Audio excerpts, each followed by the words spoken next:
Hello. आज मैं एक horror science fiction film Morgan की वजाहत करने जा रहा हूँ। खबरदार रहें और अपना ख्याल रखें। फिल्म का आगाज एक दूर दराज लेबोरेटरी से होता है जो एक बायोटेक कंपनी सुन की मलकियत है।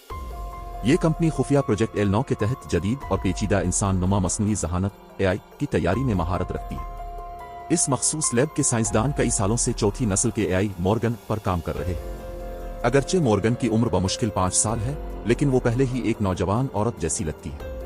अमला इसे बचपन में लैब के आसपास के जंगल में ले जाया करता था, लेकिन इंसेक्ट इंतजामिया ने उन गैर मजाज कुदरती दौरों को रोकने का हुक्म दिया। अब मॉर्गन ज्यादातर अपना वक्त एक शीशे के कमरे में गुजारती है। एक दिन लैब की अमला रुकन डॉक्टर कैथी ग्रीफ मॉर्गन के साथ लंच करने कमरे में दाखिल होती है। वो प्लेटें तरतीब देती है, जबकि मॉर्गन तजस्सुस से अपने हाथों का जायजा लेती है। कैथी कहती है कि वो इंतजामिया से राब्ता कर रही है ताकि कुदरती दौरों की इजाजत दोबारा मिल जाए, लेकिन उन्हें कोई मुस्बत जवाब नहीं मिला। अचानक मॉर्गन प्लेटें हटा देती है, मेज पर चढ़ती है और कैथी को चाकू से मार देती है। इससे पहले कि मजीद नुकसान हो, 2 डॉक्टर कमरे में दौड़ कर आते हैं और मॉर्गन को बेहोश कर देते हैं। इस वाकये की सिक्योरिटी फुटेज इंसेक्ट हेडक्वार्टर भेजी जाती है ताकि मजीद तज्जिया किया जा सके। इंतजामिया फैसला करती है कि रिस्क मैनेजमेंट स्पेशलिस्ट ओली बेतरस को लेबोरेटरी भेजा जाए। वो जल्द ही देही इलाके में पहुंचती है, जहां प्रोजेक्ट मैनेजर टेड ब्रीनर इसका इस्तकबाल करता है। टेड इसे पूरे मकाम का दौरा करवाने की पेशकश करता है, लेकिन वो शाइस्तगी से इनकार कर देती है। कुछ देर बाद ली एक कमरे में जाती है जहां डॉक्टर एमी मैनर, प्रोजेक्ट की बिहेवियरल माहिर, इसका इंतजार कर रही होती है। वो अपने काम के मैदान पर बात करती हैं और दोनों खवातीन की शख्सियत का अंदाजा होता है। एमी दोस्ताना है, जबकि ली सख्त और बिजनेस पर मरकूज है। उनकी गुफ्तगू मुख्तसर हो जाती है और एमी कमरे से निकल जाती है। बाद में ली किचन में जाती है और टीम के शेफ एस्केप वांस्की उससे मिलती है। वो यहाँ वाहिद फर्द है जिसके पास कोई साइंसी डिग्री नहीं है। टेड फिर विजिटर को कैथी के कमरे में ले जाता है, जहाँ उसकी सेहतयाबी की निगरानी हो रही है। ली कैथी से तन्हाई में बात करने की दरख्वास्त करती है ताकि हमले के हालात पर बात की जा सके। अगरचे कैथी की हालत खराब है और एक आंख पर पट्टी बंधी हुई है, वो कहती है कि वो ठीक महसूस कर रही है। वो बताती है कि मॉर्गन खुश और नरम दिल थी जब तक कि कंपनी ने इसे शीशे के कमरे में कैद न कर दिया। इसके बाद ली डॉक्टर साइमन जीगलर से मिलती है, जो प्रोजेक्ट L9 के चीफ जीनेटिक इंजीनियर है। वो उनके काम की नौयत और मसनूई DNA और नैनो टेक्नोलॉजी के इस्तेमाल की वजाहत करता है। साइमन बताते हैं कि उनके पहले 3 तजुर्बे नाकाम हुए क्योंकि AI में जिस्मानी और जहनी बीमारियां पैदा हो गईं, लेकिन मॉर्गन उनकी सबसे कामयाब और पेचीदा तख्लीक है। तेज नशोनुमा की वजह से मॉर्गन अपनी पैदाइश के 1 महीने के अंदर ही चलने और बोलने लगी।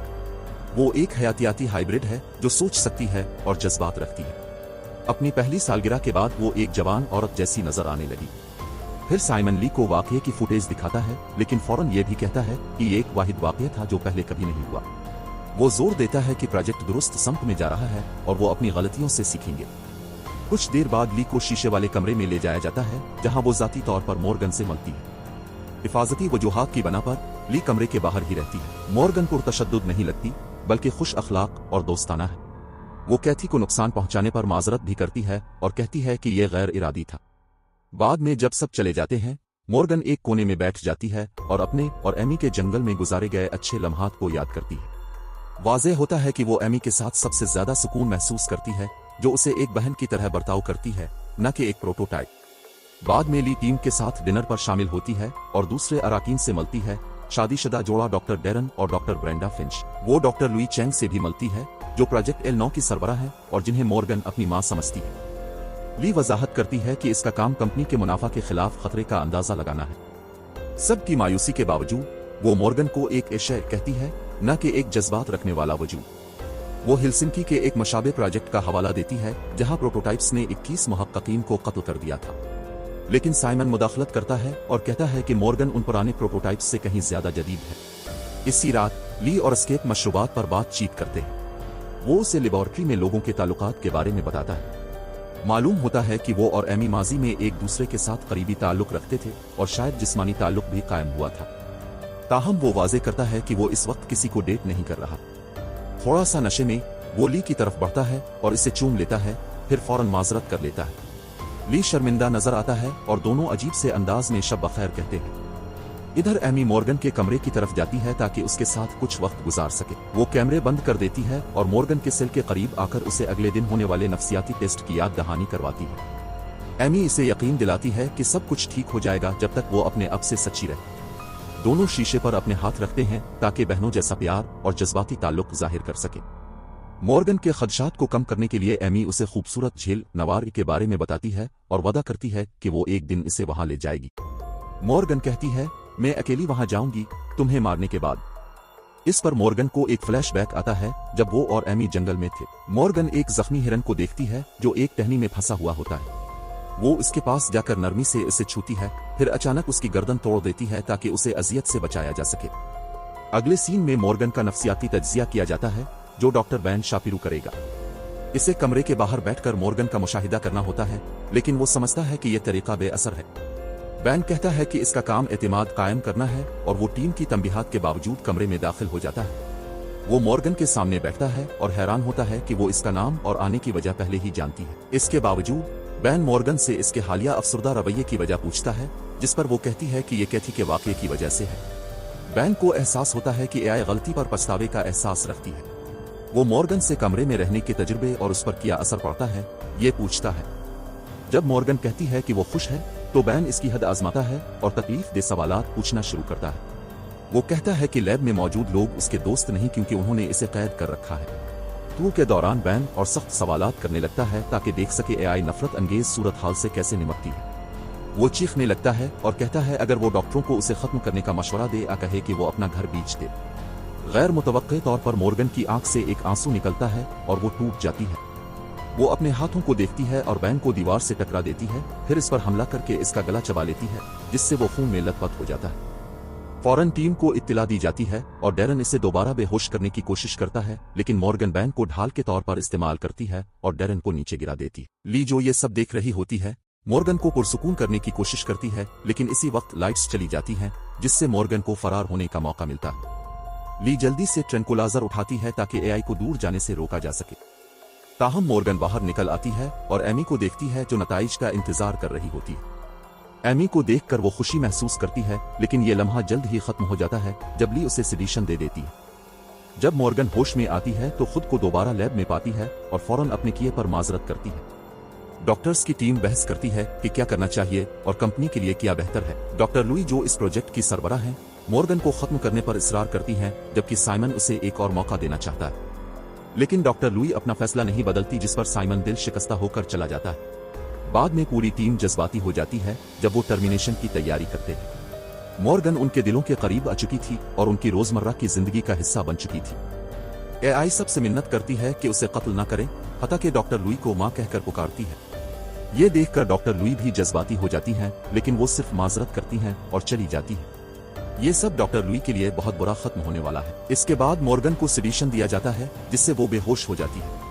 साइमन और डॉक्टर लुई लैब छोड़ देते हैं क्योंकि वो ये मंजर बर्दाश्त नहीं कर सकते। डैरन, जो मॉर्गन को जहरीला इंजेक्शन देने वाला होता है, भी अपना इरादा बदल देता है और अपनी बीवी के साथ लैब छोड़ देता है। जब मेडिकल टीम मौजूद नहीं होती, ली खुद प्रोजेक्ट L9 को खत्म करने का फैसला करती है, लेकिन टेड इसे रोक देता है। ली इसे थप्पड़ मारती है और इस पर बंदूक तान लेती है, लेकिन इसी लम्हे एमी इसे सेडिशन दे देती है, जिससे वो बेहोश हो जाती है। जब ली को होश आता है तो खुद को मॉर्गन के कमरे में बंद पाती है और टेड बाहर खड़ा होता है। वो इसे हुक्म देती है कि बाहर निकालो इससे पहले कि आला अफसरान आ जाएं, लेकिन वो इसकी धमकियों को नजरअंदाज करता है। अगले सीन में एमी, टेड, ब्रेंडा और डैरन सामान जमा करते हैं ताकि मॉर्गन को लैब से महफूज तरीके से निकाल सके। डैरन फिर एआई को जगाने की कोशिश करता है, लेकिन अचानक सब कुछ तबाह हो जाता है। मॉर्गन की शख्सियत बिल्कुल मुख्तलिफ लगती है। वो डैरन के मुंह पर हेडबट मारती है, फिर जहरीला इंजेक्शन उठाकर उसके सीने में घुसा देती है, जिससे वो मर जाता है। खौफजदा टेड इस पर बंदूक तानता है, लेकिन मॉर्गन बंदूक छीनकर उसे गोली मार देती है। वो उसे बेरहमी से खत्म कर देती है, जबकि ली शीशे के कमरे से ये सब देख रही होती है। बाहर ब्रेंडा सामान गाड़ी में रख रही होती है और एस्केप को निकलने के लिए तैयार रहने का कहती है। वो हैरान होता है, लेकिन जल्द ही वो एमी को मॉर्गन को लैब से बाहर ले जाते हुए देखता है। वो फौरन महसूस करती है कि कुछ बुरा होने वाला है और ली को तलाश करने के लिए इमारत की तरफ वापस दौड़ती है। ब्रेंडा एमी से दोबारा मिलती है और अपने शौहर के बारे में पूछती है, लेकिन खौफजदा औरत एक लफ्ज भी नहीं बोल पाती। इसी वक्त एआई अचानक ब्रेंडा पर पीछे से बंदूक तान लेती है। डॉक्टर को सूरत हाल का अंदाजा हो जाता है और वो जल्दी हमला करने की कोशिश करती है, ताहम मॉर्गन की ताकत बेमिसाल है और वो आखिरकार ब्रेंडा को मार डालती। इंतकाम की भूखी मॉर्गन रिहायशी क्वार्टर्स की तरफ जाती है, जहां वो कैथी को देखती है। बेचारी औरत दोस्ताना अंदाज में मॉर्गन से बात करने की कोशिश करती है कि बेबी, कैसी हो, लेकिन मॉर्गन उसे बेरहमी से लात मार डालती है। इसी दौरान ली एक एयर वेंट के जरिए कमरे की छत तक पहुंच जाती है और शीशे की छत तोड़कर बाहर निकलने में कामयाब हो जाती है। वो बाहर एस्केप को देखती है जो अपने साथियों की हलाकतों से अब तक सदमे में है। दूसरी तरफ ली बहुत पुरसुकून है और इसे हथियार उठाने की हिदायत देती है। ये जाहिर है कि ली में भी कुछ खास बात है। दूसरी तरफ रिहायशी क्वार्टर्स में डॉक्टर लुइस एक वीडियो रिकॉर्ड करती है जिसमें वो हालिया वाकयात का जिक्र करती है, लेकिन इससे पहले कि वो मुकम्मल कर सके मॉर्गन कमरे में दाखिल हो जाती है। वो अपनी माँ के पास आती है और उसके माथे पर बोसा देती है।